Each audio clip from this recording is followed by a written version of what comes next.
Welcome to HT University. To most, it's a place for education, but for some, it's just a smaller version of the real world. It's a place where cliques, secret rules, and power structures dictate exactly where you stand. Everyone naturally wants to fit in and find some kind of validation. That need to belong is never stronger than when you're a teenager. The easiest way to find that belonging is to join a circle. But Anren isn't interested in any of that. He just wants to be left alone so he can focus on his studies. Because he doesn't play along, the other students view him as a total freak. Worse than being an outcast, he's become a target for the popular kids. And being a target leads to one thing: a lonely walk down the hall. A soda-can flies through the air and slams right into Anren's head. The bully leader waves, giving him a fake apology and asking if he's okay with a smug grin. He's disappointed that Anren didn't even scream after getting hit. The group walks off, telling him they'll see him at their usual spot during gym class. Anren knows he doesn't have the build to fight back, while the girls nearby just laugh at his misery. He tells himself they won't go too far on campus as long as he stays quiet. He thinks if he can just endure this for 2 more years, he'll be rid of them forever. He heads into the locker room. A sharp crack echoes through the room as his glasses are knocked off his face. A heavy slap sends him reeling. The bully leader stands over him, hitting him repeatedly while his friends just sit back and watch. The guy complains that his hand is actually starting to hurt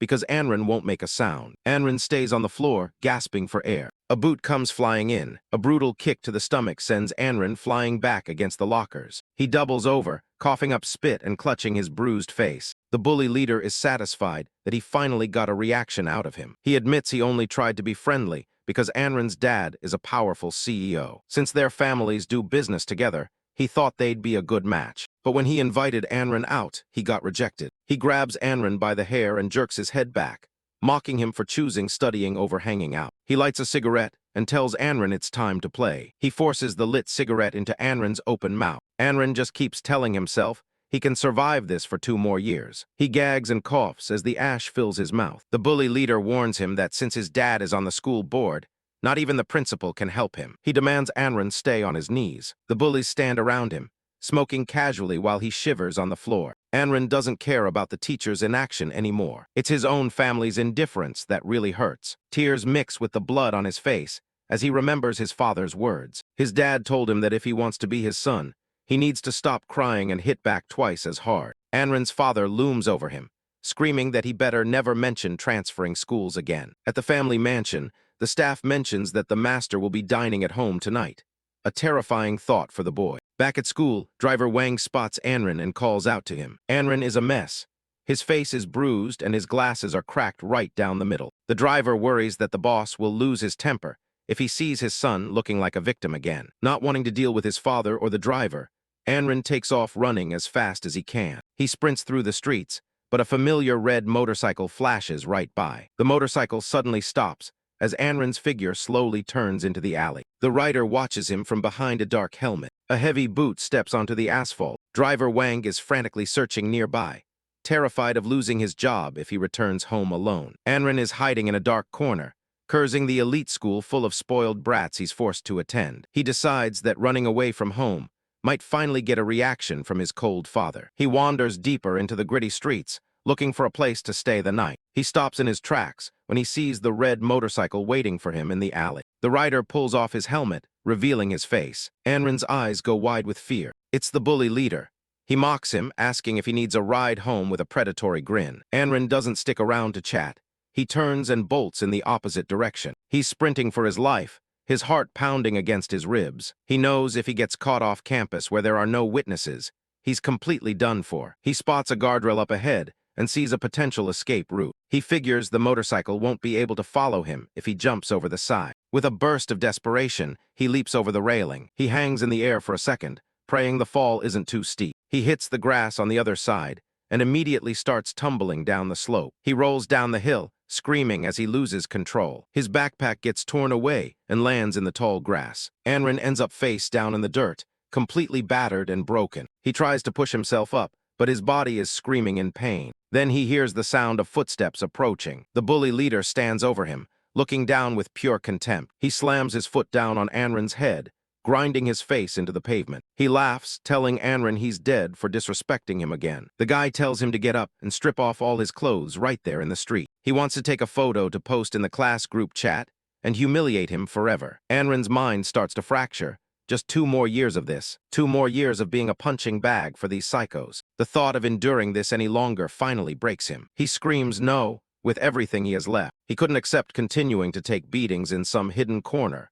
With the last bit of his remaining strength, Anren used everything he had and fought back. The boy's unexpected reaction causes the bully to stagger and lose his balance. The bully crashes heavily onto the ground. Above him, Anren's body can't help but tremble violently from his own sudden action. Without thinking any further, the young man turns around and continues to run away. While Anren desperately drags himself along, the bully taunts him, disappointed that he is still just a spineless coward. Driven into a corner, Anren's fingers brush against a jagged stone. He tells himself that even without fighting experience, he can take on a fellow student. He stands his ground, turning back to look at the thug while tightening his grip on the makeshift weapon in his hand. He believes that as long as he has something to swing, he isn't completely helpless. Breathing hard, Anren stares down his tormentor. Against him, I actually have a chance to win, he thinks, fueled by a sudden spark of reckless hope. The bully leader's smirk only grows wider. He finds the boy's sudden display of bravado pathetic and entertaining. "Come on, aim right for my head," he taunts, daring the coward to actually try and hit him. Gritting his teeth behind his shattered glasses, Anren prepares to lash out with every bit of strength he has left. With a desperate scream, he lunges forward, determined to finally make the bully leader pay. He swings the heavy rock with all his might, throwing his entire weight into the strike. But the bully leader is far more skilled than he appears.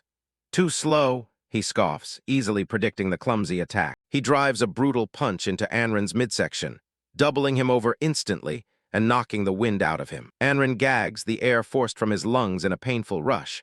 His world begins to swim. Saliva and tears sting his face as he realizes the terrifying gap in strength between them. A powerful blow sends him sprawling across the asphalt, his glasses flying from his face and skidding into the dirt. He collapses near the roadside, completely broken and unable to find the strength to move. The bully leader walks over, mocking him for thinking 10 cowards like him could ever match a member of the combat club. Anren looks up with fading hope, finally understanding that his tormentor is a member of a notorious boxing club. He realizes he's doomed. A dark thought crosses his mind. This might actually be the end for him. "If I die," he thinks, his voice failing. The bully leader stands tall, looming over him. He notes that there are no cameras here, so no one will ever know if he beats the boy to death. He raises his heavy boot high, preparing to deliver a final, crushing stomp to Anren's head. The stomp descends with terrifying force, intended to finish the boy off once and for all. But just as the blow is about to connect, the bully leader senses a sudden movement and starts to turn. His eyes widen in shock as a shadow falls over him, faster than any student should be able to move. A masked stranger appears out of nowhere, delivering a lightning-fast kick directly into the bully leader's face.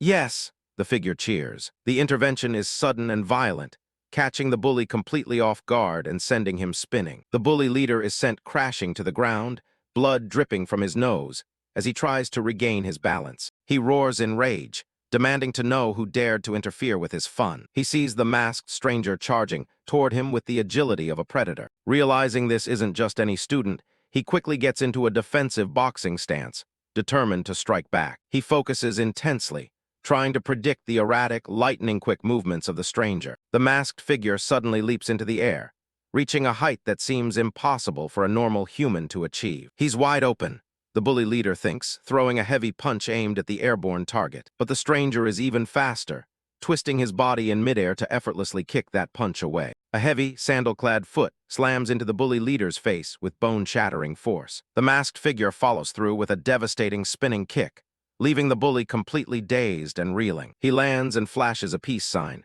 chirping about his perfect 2-hit combo as if he were playing a game. Without a word of explanation, he reaches down and grabs Anren's arm, pulling him up from the dirt. The stranger hoists the dazed boy over his shoulder and sprints away, vanishing into the twilight at incredible speed. Left behind in the dust, the bully leader struggles to sit up, stunned that Anren actually had such powerful backup. His face twists into a mask of blood and rage, as he vows to make Anren pay even more when they meet at school tomorrow. The scene shifts to a large, silent industrial building at night, the silhouette of the warehouse looming against the darkening sky. Deep inside the shadowy warehouse, Anren sits on the cold floor, his head spinning from the beating.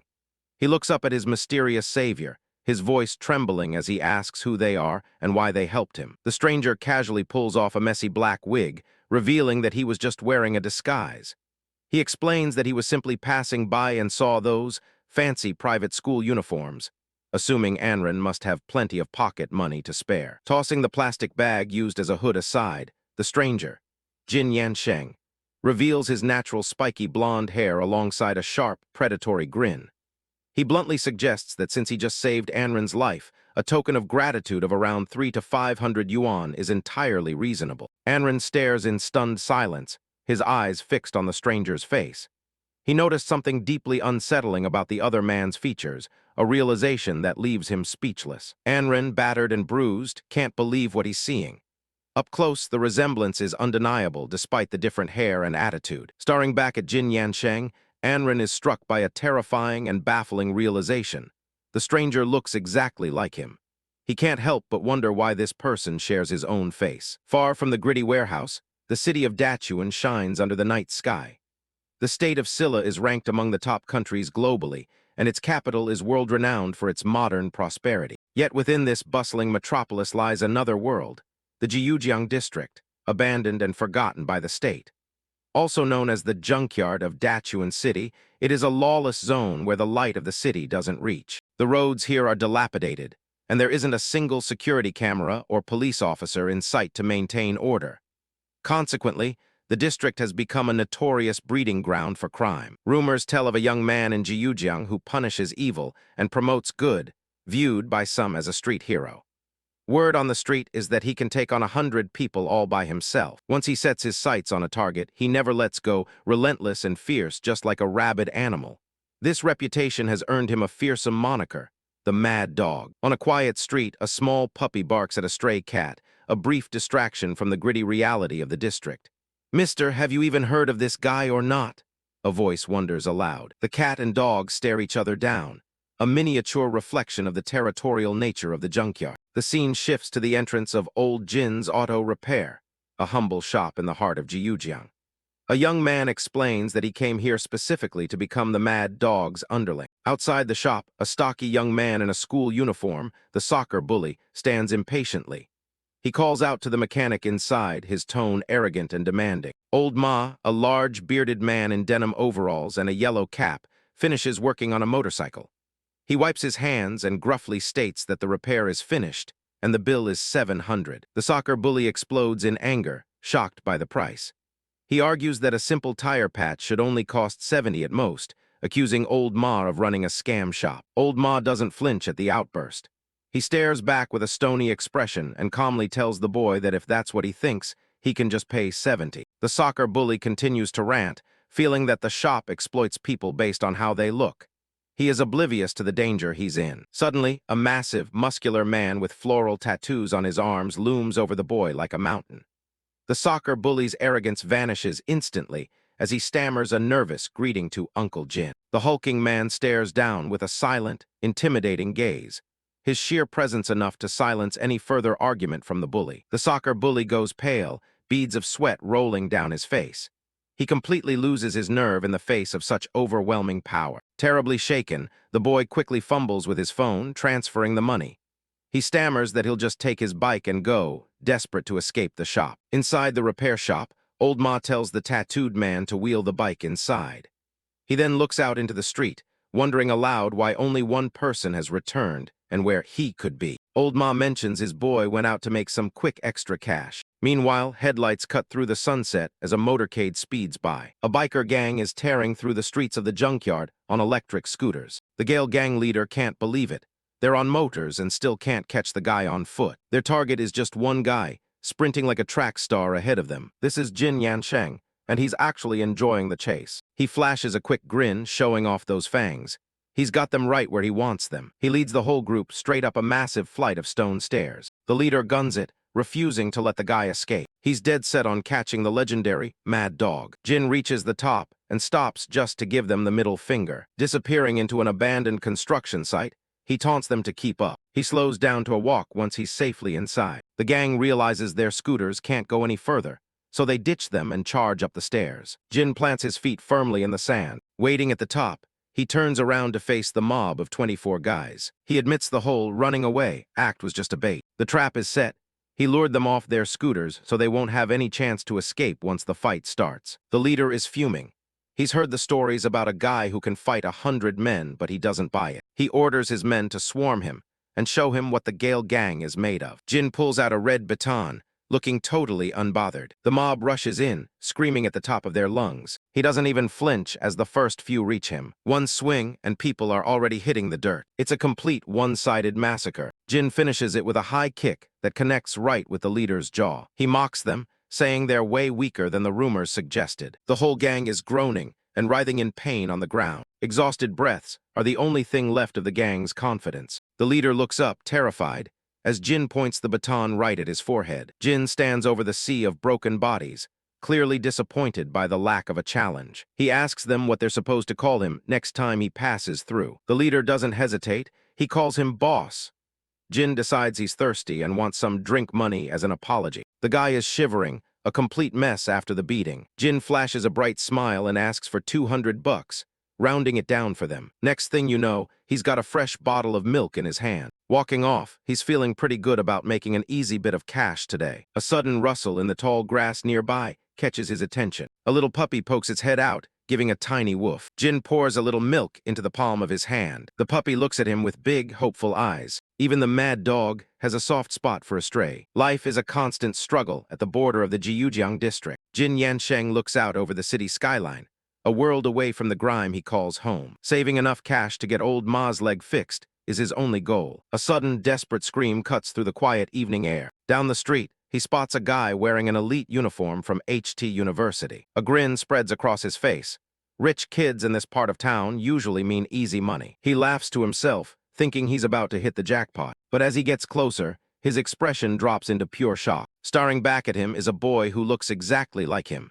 It's like looking into a mirror. He reaches out to pull on the kid's cheeks, just to make sure he's not hallucinating. This is way beyond weird. It's practically impossible. Battered and bloody, Anren just stares back at him in dazed silence. Jin scratches his head, trying to process the fact that his double is sitting right in front of him. Anren looks like he's seen a ghost. They both just sit there, locked in a moment of mutual disbelief. Finally finding his voice, Anren asks if Jin could be his long-lost older brother. The question catches Jin off guard, sending his mind racing back to the past. He remembers old Ma telling him the truth years ago, that he wasn't his real dad and had just found him abandoned on the street. The old man warned him to stay hidden in Jiujiang until he was a grown man. Jin had always lived with that secret, never expecting to see another face like his own. Back then, he didn't care about his real parents because old Ma was the only father he ever knew. Snapping back to reality, he dismisses the kid and turns to walk away. Anren desperately shouts after him,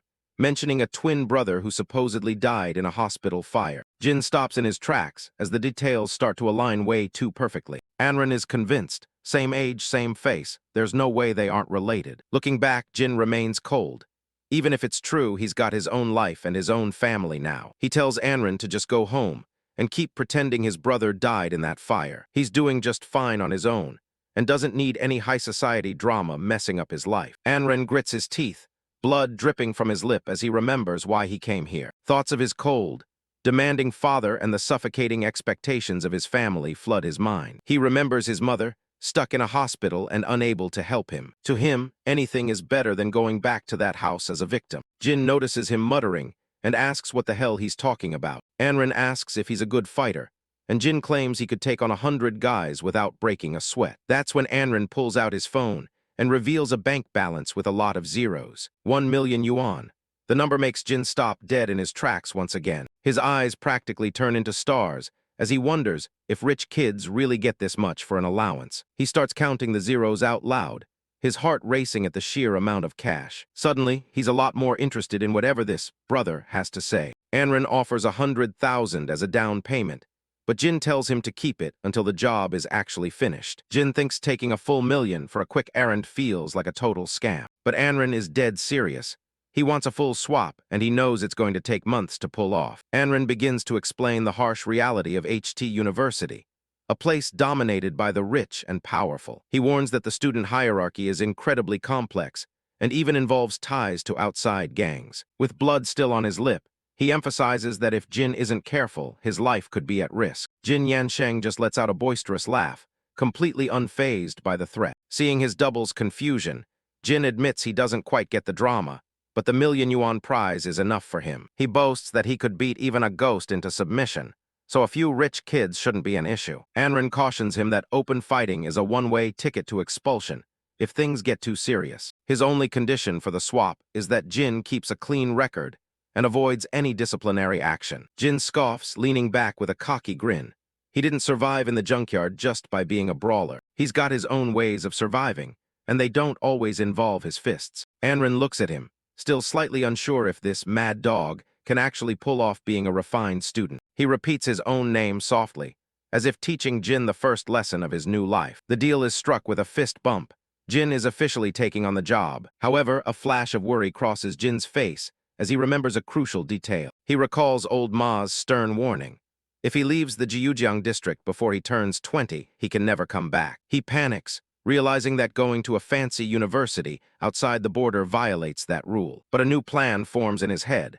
If they're going to do this, they need to do a complete swap. Jin suggests that Anren stays behind in the district and lives his life, while Jin is away at school. Standing in the middle of the dark, dusty warehouse, Anren feels a wave of uncertainty wash over him. He looks around the dilapidated space, a far cry from the luxury he's used to. The walls are stained with old blood, a grim testament to the violence of the junkyard. Discarded syringes litter the floor, painting a terrifying picture of the life Jin is leaving behind. Jin puts a reassuring arm around him, promising that as the boss, he'll be safe from anyone who dares to mess with him. He tells him to relax, leading him deeper into the warehouse to settle in. Anren is exhausted and battered, his body barely holding up after the beating he took earlier. He suddenly stumbles and falls to the ground with a cry of pain. Jin rushes to his side, asking what happened. He looks down at Anren's leg, which is swollen and covered in a dark, nasty bruise. Examining the injury, Jin realizes it's likely a hairline fracture that will need a month or two of rest. He realizes this actually makes their plan easier.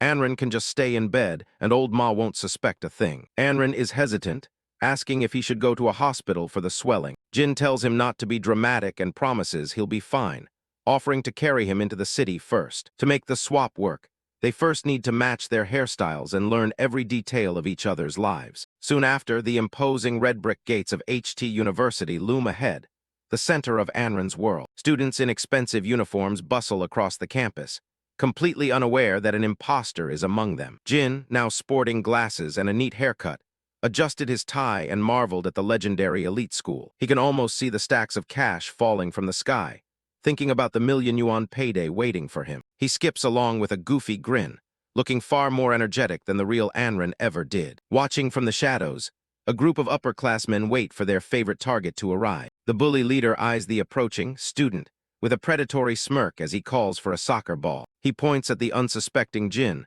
and orders his lackey to aim for the head and kick it as hard as possible. A soccer ball streaks through the air at high speed, aimed directly at the back of the new Anren's head. The soccer ball whistles through the air, closing in on the back of Jin Yansheng's head as he walks across the campus. It's a direct shot, aimed with malicious intent to humiliate the boy they think is the timid Anren. However, the sickening thud they were expecting never happened.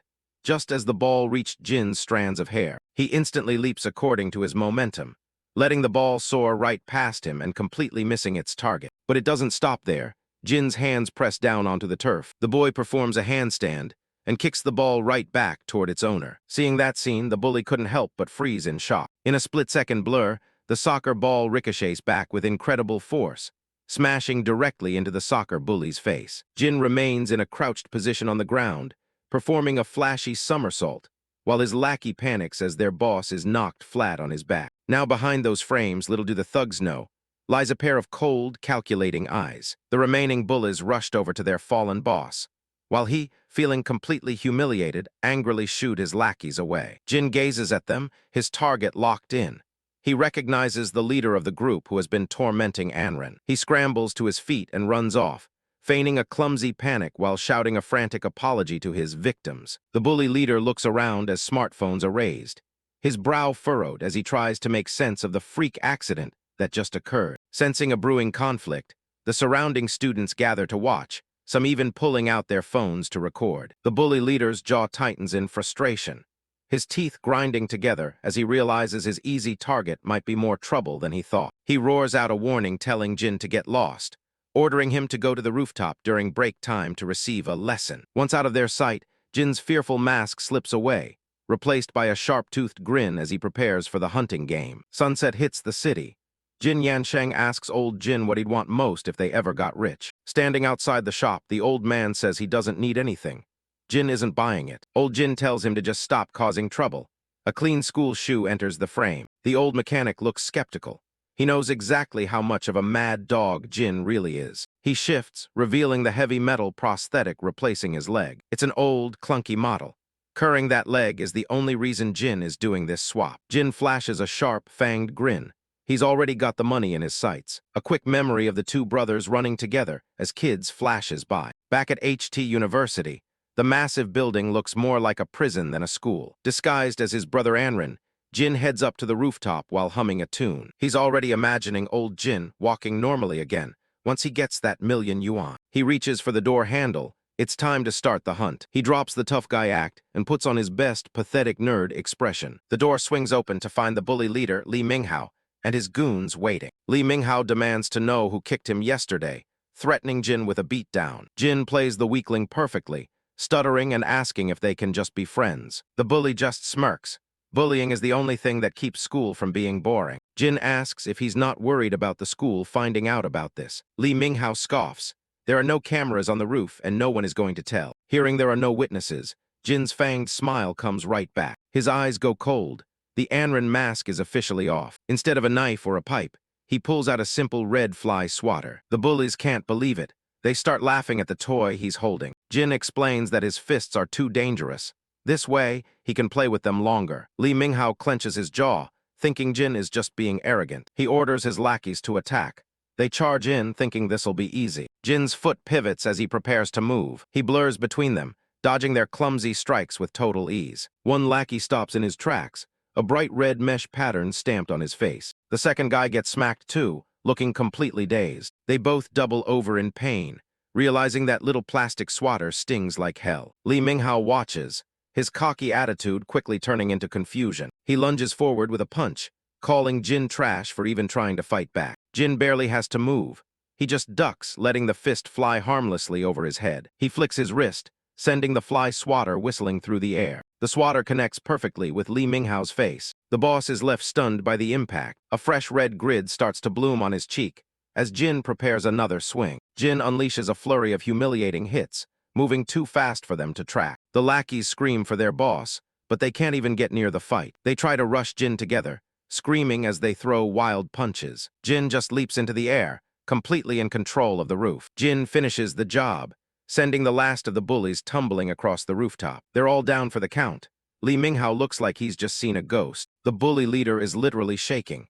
He can't wrap his head around what just happened. Jin stands tall, the shadow of a massive, glowing-eyed Doberman looming behind him. He corners the guy, making sure he feels every bit of that pressure. Time for a little bluff.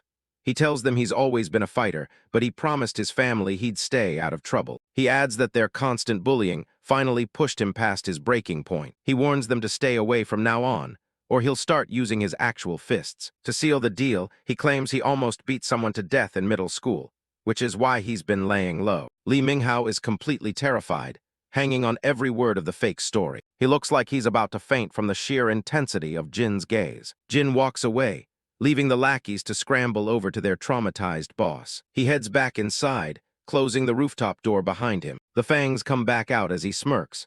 That story was a huge stretch, but it'll keep them off his back. Later, the scene shifts to the school infirmary. Li Minghao is lying in bed, his face a mess of red mesh marks and bandages. He groans, complaining about the throbbing pain in his jaw. He's still stuck on that terrifying look Jin gave him on the roof. Suddenly, his lackeys drop to their knees and start begging for forgiveness. Someone else is in the room, someone who doesn't tolerate failure. It's Ding Junhyun, the boss of the first years. He is not impressed. He mocks Li Minghao for losing face for all the first years by getting beaten by a nobody. He finds it incredibly frustrating that his top guy got humiliated like this. He casually wonders what kind of punishment would be fitting for such a failure. Li Minghao begs for one more chance, promising he'll get revenge on Anrin. Ding just smiles, telling him to focus on recovery, But first, he asks for his hand. He tells the bully to cover his own mouth, because any noise will just lead to more pain. Li Minghao is trembling as he realizes what's coming, but he doesn't dare disobey. With a sickening snap,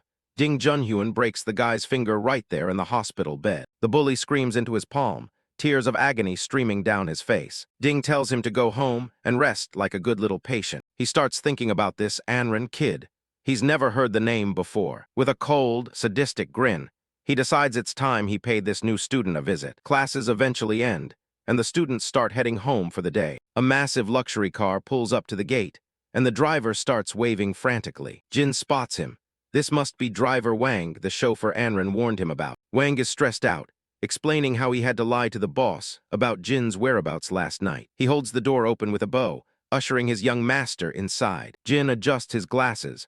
The level of luxury in this guy's life is actually insane. The car pulls away, leaving the school behind as the sun starts to set. Jin leans back in the plush leather seat.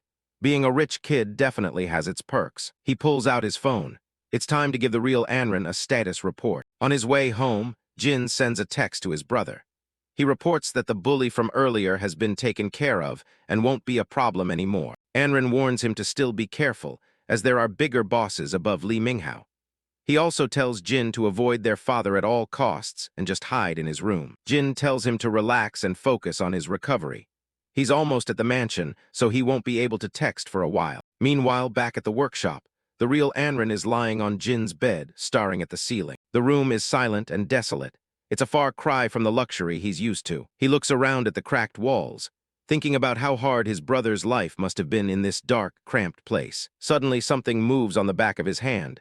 It's a massive cockroach. Anren lets out a blood-curdling scream and scrambles away as the insect takes flight. The commotion draws the attention of old Jin, who knocks on the door to ask what's wrong. Anren panics, making up an excuse about bumping his leg. Old Jin tells him he's heading out and reminds him to eat the food left outside. Anren collapses back onto the bed, letting out a long sigh of relief. That was way too close. He looks at Jin's phone again. He notes that Yansheng means reborn from a great fire. He pulls up the lock screen, which shows a photo of a young Jin riding on old Jin's shoulders. He wonders why old Jin didn't contact the police if he really saved Jin's life. Across town, Jin pulls up to the massive family estate. The mansion is lit up like a palace. He steps inside, jaw nearly hitting the floor. The living room alone is bigger than a basketball court. A maid greets him, explaining that his father won't be home until late and that dinner is already prepared. She takes his backpack as he heads toward the dining room, still feeling like he's in a dream. He finds a literal feast waiting for him. Lobster steak soup. It's a spread fit for a king. Jin doesn't hold back, shoveling the expensive food into his mouth while crying with joy. The maid watches, surprised by his sudden appetite. A short while later, the sounds of retching echo through the night air. Jin apparently overdid it and ended up losing his dinner. He eventually makes it to his massive bedroom, sprawling out on the bed with a satisfied burp. He wishes old Jin could experience this kind of luxury. He stares at the ceiling, wondering if he really belongs to a family like this. He starts to think about what his biological mother might look like, but he quickly shakes the thought away. Old Jin is the only family he cares about. He just needs to finish things at school so he can go home. The next morning, classes are back in session at HT University. In the classroom, one of the school's top bullies takes a long drink from a bottle of yogurt. He suddenly spits it out in a gross spray. The yogurt splashes directly onto Li Yinuo, a timid boy with messy ginger hair and freckles. Zhou Tai, one of the elite bullies, pours the rest of the bottle over Li Yinuo's head. He's furious because it's strawberry-flavored instead of mango. He demands that the poor kid go buy the right flavor outside immediately. He threatens that if it isn't on his desk before class starts, Li Yinuo is as good as dead. As Li Yinuo runs out, Zhou Tai spots Jin entering the room. He smirks, thinking the main character has arrived. Li Yinuo rushes past Jin, nearly knocking into him in his desperate hurry. Jin walks toward his desk, sensing Zhou Tai's eyes on him. Zhou Tai is determined to follow his boss's orders and mess with Anren today. Zhou Tai gives him a sly, mocking grin as he walks past. Jin doesn't flinch. He flashes a dangerous smirk, his fangs glinting. He recognizes Zhou Tai from a crappy sketch Anren sent him. He decides that this guy is going to be his next target. He adjusts his glasses, a predatory look in his eyes. When he reaches his desk, he finds a cup of instant noodles has been dumped all over it. He stands there in silence, looking down at the soggy mess covering his desk. Zhou Tai saunters over, putting on a fake show of concern. He apologizes with a wicked grin, claiming he just accidentally spilled his lunch while he was eating. Joe Tai leans in close to Jin, his face a mask of false politeness. He mockingly asks why Jin is being so quiet since he already gave his apology. Jin doesn't look up, his expression unreadable behind his glasses. He simply tells Joe Tai it's fine, but then firmly adds that he should help clean up the mess he made. Joe Tai is taken aback by the request. Joe Tai's expression instantly shifts from mockery to pure, unadulterated rage. He leans in even closer, demanding that Jin repeat himself. Jin, however, doesn't flinch. He speaks in a voice so low it's barely a whisper, mockingly asking if Joe Tai is deaf. Infuriated, Joe Tai winds up a punch, shouting that Jin must be tired of living. Just as the blow is about to land, Jin suddenly drops to his knees. Jin cowers on the floor, hands over his head, loudly apologizing and begging Joe Tai not to hit him. Joe Tai's punch hits nothing but air, and the force of the swing carries him forward. The momentum of the missed punch is too much for Joe Tai to handle.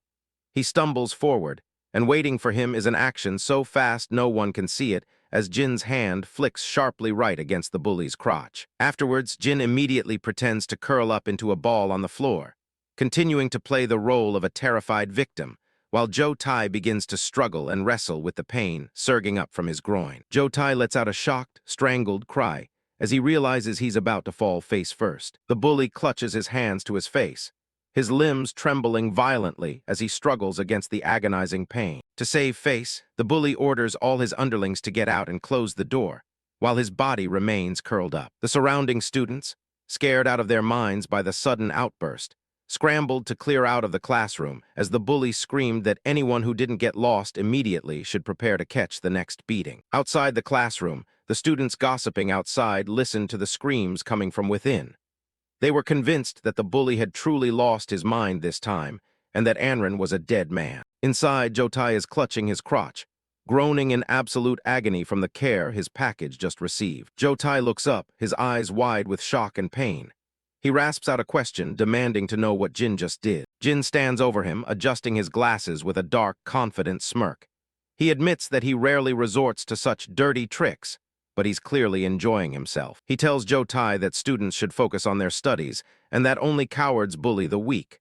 With that, he winds up a heavy textbook. Jin hurls the book with incredible force, and it catches Joe Tai square in the chest, leaving the bully utterly baffled by his actions. Before Joe Tai could process that trick, Jin closed in.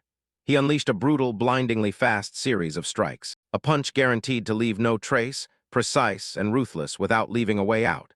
Joe Tai is completely overwhelmed by the speed and intensity of the attack. Jin reaches out and grabs a handful of Joe Tai's hair, pulling his head back with a savage grip. With a manic grin, Jin slams Joe Tai's face directly into the pile of spilled instant noodles on the desk. He mockingly tells Joe Tai that he should have just cleaned it up himself. Joe Tai's face is mashed into the soggy noodles, his eyes glazed with shock as his head is repeatedly rubbed back and forth against the desk. Jin continues to laugh, a wild and dangerous glint in his eyes as he continues his assault on the now-broken bully. He's fully embracing his mad dog persona. The high-end brick facade of HT University stands tall in the morning sun. In one of the upper-floor windows, a lone silhouette watches the campus below. Ding Junhyun smirks from his perch, the king of his own little mountain. Most students here come from money or nobility, leaving only a tiny fraction who got in on grades alone. With such powerful family backgrounds, even the school itself struggles to keep the students in line. This eventually birthed a rigid social hierarchy with its own set of unwritten rules. In this world, status doesn't matter as much as who can throw the hardest punch. The statue of justice might stand outside, but the students have a different way of balancing the scales. The school authorities look the other way, knowing better than to offend the powerful families backing these kids. To keep up appearances, they established 2 major rules to keep a lid on things. No fighting in public areas and no forming gangs. Breaking either means you're out. A polished black shoe clicks against the floor, signaling the arrival of someone who knows exactly how to work around those rules. To get around the restrictions, they formed sports clubs, turning public brawls into private practice sessions. Since everything happens inside club rooms, the administration has no right to step in. This loophole created a ranking system based on pure combat power, where those at the top run everything. It's a system that's been running smoothly since the school opened, keeping the chaos organized. Leading the first years is rank 10, Ding Junhyun from the Taekwondo club. Outside the classroom, a group of lackeys wonders why they haven't heard a single scream from Anrin yet. The crowd goes quiet as a familiar figure approaches the door. One of the bullies breaks into a cold sweat, recognizing the person walking toward them. Ding Junhyun walks down the hallway with the confidence of someone who owns the place. A dangerous smile plays on his lips. A snake's tongue flickers, reflecting the predatory aura radiating from the boy. To the other students, it feels like a massive serpent is coiling around the entire floor, ready to strike. The lackeys tremble, barely able to keep their legs steady in his presence. They quickly scramble out of the way as he reaches the classroom door. He assumes the small fry he sent in have already finished the job. He knows Anrin has hidden strength, but he's confident it won't be enough to threaten his position. His plan is to catch him in the act of fighting and have him expelled immediately. He reaches out for the handle, ready to deliver the final blow to the newcomer's reputation. The latch clicks open, his purple eyes narrow, expecting a scene of carnage. But instead of a fighter, he finds a disheveled Jin claiming he just had a nasty fall. A thin trail of blood drips from his nose, a perfect mask of weakness. Ding Junhyun isn't buying the act for a second. He stares the boy down, trying to find a crack in the facade. He looks past him and into the quiet classroom. Everything seems suspiciously still, with Joe Tai slumped motionless over his desk. Just moments ago, Jin was teaching the bully a lesson, slamming his face into the desk for spilling noodles. Now Joe Tai can only sob in silence, his face a bloody mess after the mad dog finished with him. Ding Junhyun wonders why someone so strong would bother pretending to be a victim. Jin keeps up the pathetic act, apologizing profusely for his clumsiness. Ding Junhyun smirks, telling the boy it's good there's no bullying in their grade and everyone should just focus on their studies. Jin stares at the purple-haired student, realizing this guy must be the undisputed boss of the first years. Ding drops a hand on his shoulder, his voice dripping with false friendliness as he addresses him as Anrin. A massive purple serpent coils around Jin as the boss asks for a favor, claiming he's too busy patrolling to buy food for himself. Jin keeps his head down, nodding the chilling aura radiating from the boy. He plays the role of the submissive nerd perfectly, stuttering out that he'd be honored to help. The leader reaches into his wallet, casually mentioning he happens to have some spare change. He flips a coin into the air and lets it fall. The coin falls through Jin's hands and rolls across the floor. Claiming his back is sore from Taekwondo practice,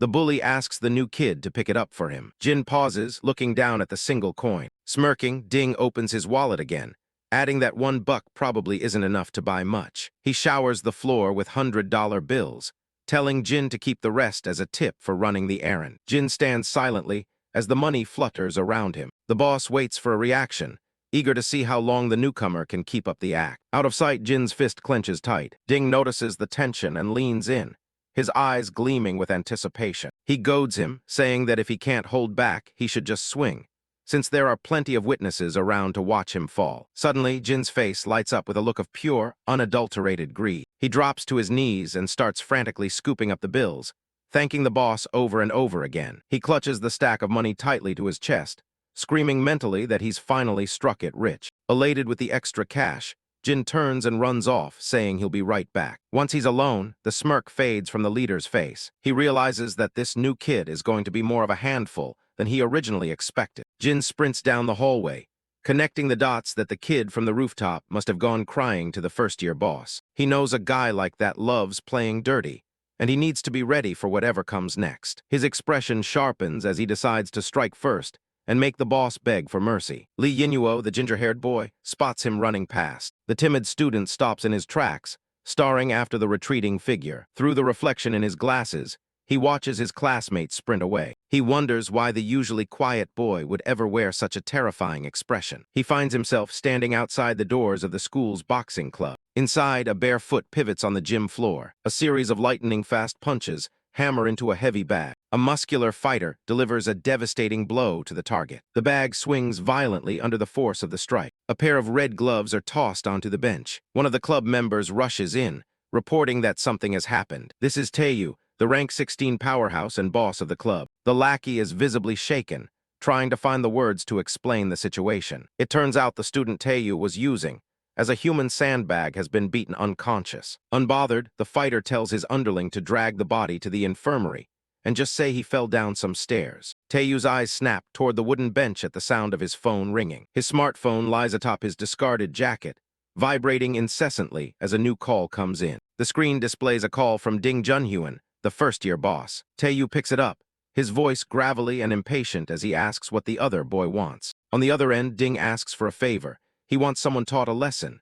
Taeyu is skeptical, wondering why a higher-ranked fighter like Ding can't handle it himself. Ding clarifies that the target is a first-year rookie without any rank, prompting Taeyu to question why Ding's own lackeys can't deal with him. Ding explains that the newcomer beat up his subordinates, specifically mentioning Lee Minghao, a member of Taeyu's own boxing club. The fighter's face contorts with sudden, intense fury at the news of his club member being humiliated. He turns to two other club members, ordering them to corner the brat after school and drag him back to the gym. He gives them the name and class. Anren from Class 1B. One of the lackeys recognizes the name, noting that Anren is technically in Ding Junhyun's territory. His partner is less cooperative, wondering why they should bother helping Ding, who doesn't seem to respect the boxing club's authority. Taeyu roars at them, asking if they intend to ignore a direct attack on one of their own brothers. He points out that Ding is the son of a mayoral candidate and needs to keep his public image clean as a model student, which is why he outsources his dirty work. He warns them not to underestimate the target if Ding is actually asking for backup. Their task is simple, just bring the kid here. A dark, predatory smile crosses Taeyu's face, as he thinks it's about time he found a fresh sandbag to break in. Back in the classroom, the teacher abruptly packs his notebook and prepares to leave. He instructs the students to spend the remaining time on self-study, while he attends a faculty meeting. Lee Yinuo sits at his desk, his amber eyes wide with a mix of curiosity and concern. He casts a nervous glance over his shoulder toward the back of the room. He finds Anren fast asleep at his desk during study hall, a sight that seems completely out of character for the usually diligent student. The ginger-haired boy stares, sensing that his classmate has become a completely different person. The school bell rings through the loudspeaker, signaling the end of the day's classes. Excited chatter fills the room as students plan their afternoon gaming sessions and head for the door. Lee Yinuo watches from the corner of his eye, his pulse racing with anxiety. He sees one of the class bullies approaching Anren's desk. To his utter shock, the bully, Zhou Tai, simply walks past the sleeping boy without a word or a glance. Lee Yinuo's eyes widen in disbelief at the bully's unexpected passivity. He can hardly believe his eyes. Usually, the bullies wouldn't miss a chance to harass either of them. Smacking their heads or knocking over their books had become a predictable, painful daily routine whenever school let out. He swallows hard, his nerves on edge as the classroom empties out. With a trembling hand, he reaches out to gently poke his friend's shoulder. Anren's eyes slowly flutter open, his head still resting on the desk, buried deep in his arms. Lee Yinuo whispers that school is finally over, and the boy slowly lifts his head with a dazed expression. Jin stares back through his glasses, recalling that the real Anren had once mentioned this boy as his only friend. He recognizes him as Lee Yinuo, another frequent target of the school's relentless bullying. Flashing a casual grin, Jin thanks him and gathers his things, relieved the long day is done. He offers a friendly parting shot, telling Yinuo he'll see him tomorrow. Yinuo stands frozen, his instincts screaming that there's something fundamentally different about the boy in front of him. Before Jin can leave, Yinuo calls out, saying there's something important he needs to ask. Jin freezes, dreading a question about homework or studying that he definitely won't be able to answer. He asks what's on his mind. The ginger-haired boy just stares at him intently and says, "So you're Anren." But before the conversation can go any further, two burly upperclassmen from the boxing club loom in the doorway, their expressions cold as they command Jin to come with them.